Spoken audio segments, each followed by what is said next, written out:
Before we start talking about the English portion of the ACT, I would like to tell you something about my geometry class when I was in high school. In geometry class, we had to do these two-column proofs, which consisted of statements about a problem in the left column and reasons why those statements were true on the right-hand side. So on the left side, you would say something like angle A equals angle B, and then on the reason side, we would have something like the SAS theorem or some other thing we had studied. I was pretty good at them, but every once in a while I would run into something that I couldn't explain. I would know it was true, but I just couldn't name why. And that was when my friend Derek and I came up with a theorem of our own. We called it the BIS theorem, because I say so.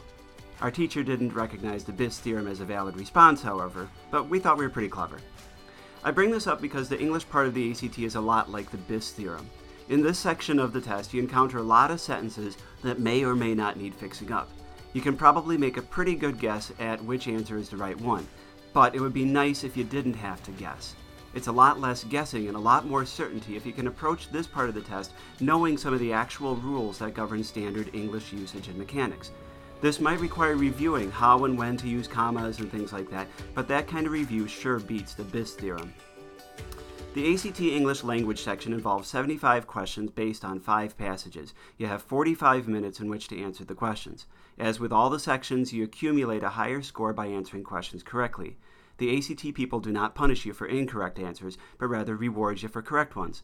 So, get all the manageable answers that you can. One trick you can use to get more correct answers is to recognize the questions that you manage well. So, let's talk about the types of questions you will encounter. The questions fall into 2 major categories. The first category is usage and mechanics. These are the ones that have the actual rules which you can study in order to avoid guessing and using the BIS theorem. Usage and mechanics stuff can be divided into 3 parts: punctuation, grammar and usage, and sentence structure. Punctuation deals with commas and end marks like periods, semicolons, colons, and so on. Doing well on these involves knowing what types of marks to use and when to use them. Grammar and usage deals with subject-verb agreement, pronoun case, pronoun antecedent agreement, and small word size items that occur within sentences. To do well here, you should know how sentences work and what the parts are within a sentence, like the subject, verb, and complement. And finally, sentence structure deals with the bigger parts of the sentence, like clauses and phrases and placement of modifiers. To do well here, you should have a grasp of the different types of clauses and phrases and how the bigger chunks of a sentence fit and work together. The other set of questions deals with rhetorical skills. These are the ideas that float around in all the words and how we go about arranging and communicating those ideas. We can group the rhetorical skills questions into 3 major groups too: strategy, organization, and style. Strategy questions require you to look at a sentence, a paragraph, or even the entire passage and make some decisions on what would work or would not work. You can always tell strategy questions because they are the longest ones. Organization questions ask you to make decisions about opening, transitional, and closing devices, and style questions ask you to make decisions about tone, word choice, and clarity. Again, one thing you can do to help yourself raise your point total is to recognize which questions you're able to answer correctly and accurately. You have 45 minutes for 75 questions, so you have to move quickly. If you know your comma rules and quickly know how to recognize an appositive phrase and the commas that go around it, then grab that one and go. But if you're asked to decide where a sentence fits best within a paragraph and you find yourself taking 2 minutes on one question, then it's time to move on. Let's recognize that the strategy questions take a while. And again, you will recognize them because they are the longest ones. We will look at one shortly so you can see what one is like. One other tip that may help is that several questions will have the words no change as a possible answer. No change is the correct answer about 1/5 of the time. No kidding. 1 out of every 5 will probably be a no change. So if you get through 10 questions and 2 or 3 of them are no change, then don't freak out. It's probably right. And one other thing. Let's look for clear and concise as a guideline for correct answers. By clear and concise, I mean that there may be 2 answers or more that are grammatically correct and say just about the same thing, but what we should choose is the one that says the idea in the fewest words possible and still maintains grammatical integrity. If you're choosing between 2 possible answers and they're both grammatically correct, then choose the shorter one. That's the concise one, and that's what we want. Okay, so let's try some of these. This is the first section of a test from 2013-14, and I will walk you through a few questions. I'll let you handle a few on your own, and then we'll go through the answers together along the way. Ready?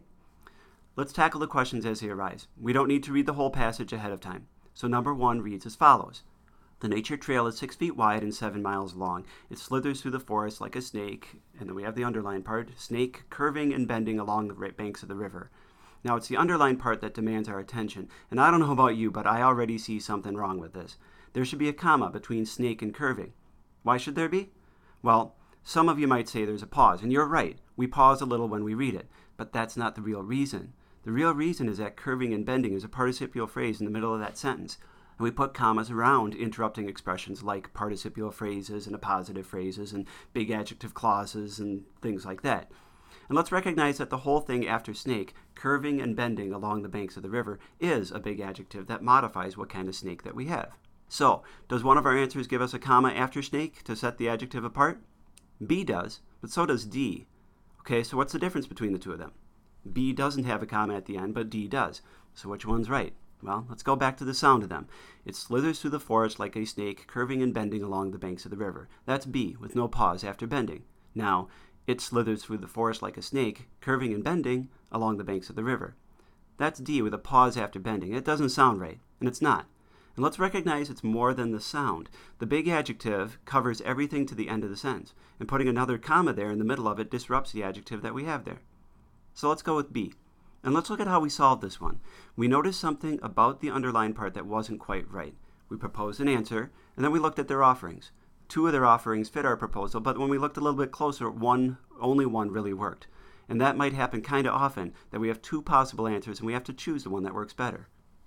Let's also notice that sound kind of works, but that we really can't rely entirely upon the sound of things to guide us. It's like the BIS theorem. There are logical rules that govern our language, and guessing might get us there, but it sure is nice to have a real reason behind our choices.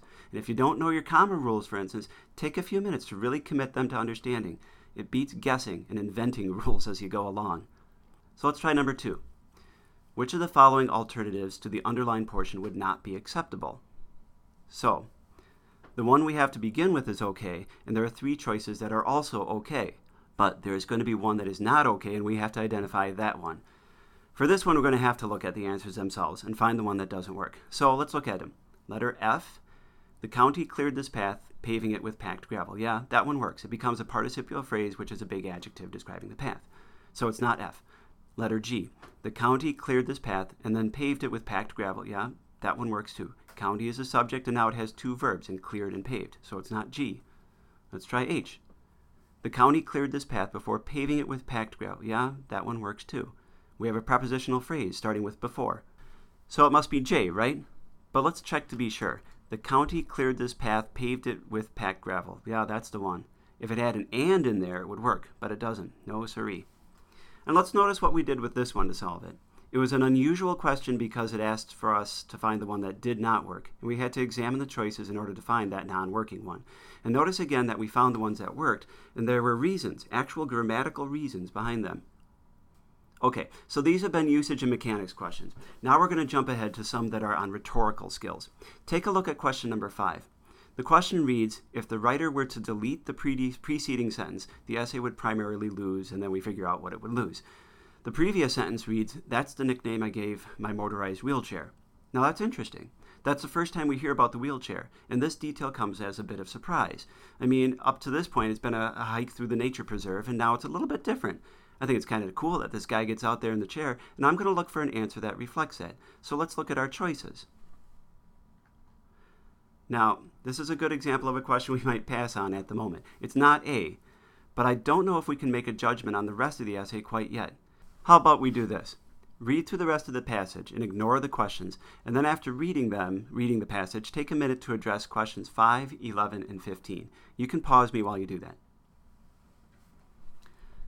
So, you've read the rest and hopefully have taken stabs at questions 5, 11, and 15.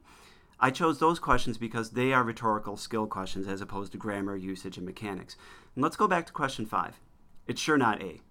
Kind of like B, because his wheelchair allows him to get out in nature, but at a pace that allows him to appreciate it. I'll hold on to that one. But let's look at C. I don't know if this tone was so lighthearted. It might be more serious if we knew why he has the wheelchair or if he dwelt on it, but he doesn't. He talks more about enjoying nature and noticing the details of the scene. So I'm not in love with choice C. D? No, it's relevant that he has the chair. Without it, he would probably see the nature hike as the same way as everyone else. So I'm going with B here. Let's look at question 11. Which choice most effectively leads into the new subject of this paragraph?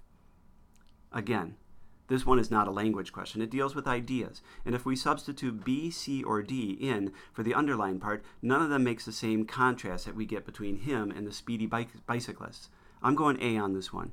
And notice how we're going to go about solving these. Sometimes we have to examine all the possibilities to see what they're offering us. And with these rhetorical ones, there are no real rules to guide us. We actually have to understand the flow of ideas and pay attention to where the passage is going. Okay, finally we have question 15. Did you see the big box? When you see a big box, that's a strategy question. They usually take a while to think through because, like this one, they ask you to think about the whole passage or about a whole paragraph. These ones take a little bit more time usually, and if you're feeling a time crunch, then it might be in your best interest to put off this one for later. And I like how question 15 gives you 2 yes answers and 2 no answers. Now we can eliminate 2 choices right off the bat. I say yes, he illustrates the pleasure people take in nature. So that eliminates C and D for me. Now we deal with A and B. Does he talk about wildflowers? I guess he does, but that's not the big idea of the whole thing, is it? The access is important, isn't it? It's neat that he is able to get the chair out there and enjoy the serenity of nature. So I like choice B. Let's look at the answers. I'm including the ones we did not talk about too. So here's what we did. We looked at some of the questions here, and we did a couple of the usage and mechanic ones and a couple of the ones that tested rhetorical skills. The usage and mechanics ones go a little quicker, but the idea here is not to have to use the BIS theorem. Review a few of those rules you have learned over the years so there isn't so much guessing going on. The rhetorical skills ones made us pay attention to the progression and presentation of ideas. They took a little more time and thought, and some of them we might want to put off for a bit. So, that's our work on the English part of the test. I hope this inspires you to rely on thinking a little bit better than the BIS theorem. If you would like more practice, visit the Career Cruising website through the LMC, find some more practice through the ACT website, find some practice exams and student services with your guidance counselor, or visit me in room 2000.